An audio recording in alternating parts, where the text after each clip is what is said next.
கிருஷ்ணகிரி கிழக்கு மாவட்ட காங்கிரஸ் கமிட்டி சார்பில் தமிழ்நாடு சட்டமன்ற தேர்தலில் அறுதி பெரும்பான்மை பெற்ற தமிழக வெற்றிக் கழகம் கட்சியினருக்கு ஆட்சி அமைக்க அழைக்காத தமிழ்நாடு ஆளுநரை கண்டித்து ஆர்ப்பாட்டம் நடைபெற்றது.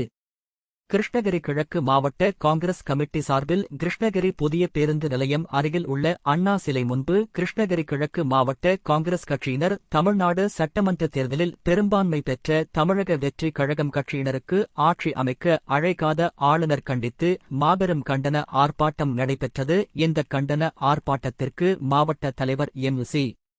ரகு தலைமை தாங்கினார். நகர தலைவர் லலித் ஆண்டனி வரவேற்புரை ஆற்றினார். மாவட்ட துணைத் தலைவர் தளபதி ரகமத்துல்லா, வட்டார தலைவர்கள் அயோத்தி, கல்லாவி ரவி, ஜெயவேல், மிண்டிகிரி ரவி, விஜயகுமார், நஞ்சுண்டன், மாவட்ட பொதுச் செயலாளர் அப்சல், சக்திவேல், சுந்தரேசன், உபிசி மாவட்ட தலைவர் கவியரசன் ஆகியோர்கள் முன்னிலை வகித்தனர். மாநில பொதுச் செயலாளர் ஏகம்பவாணன், முன்னாள் மாவட்ட தலைவர் ராஜ்குமார், வேல் ஆகியோர் கண்டன உரையாற்றினார்.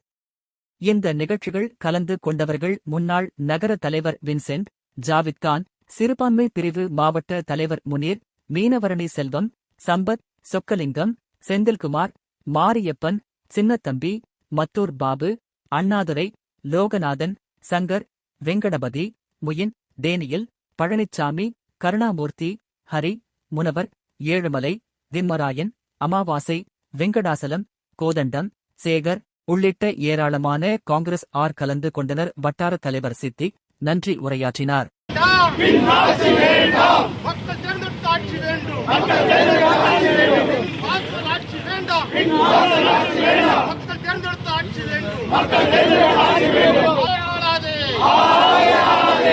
உங்கள் தேடல் நியூஸ் சேனலை லைக் பண்ணுங்க, ஷேர் பண்ணுங்க, கமெண்ட் பண்ணுங்க, ஆல் பெல் பட்டனை கிளிக் பண்ணுங்க, மறக்காம சப்ஸ்கிரைப் பண்ணுங்க.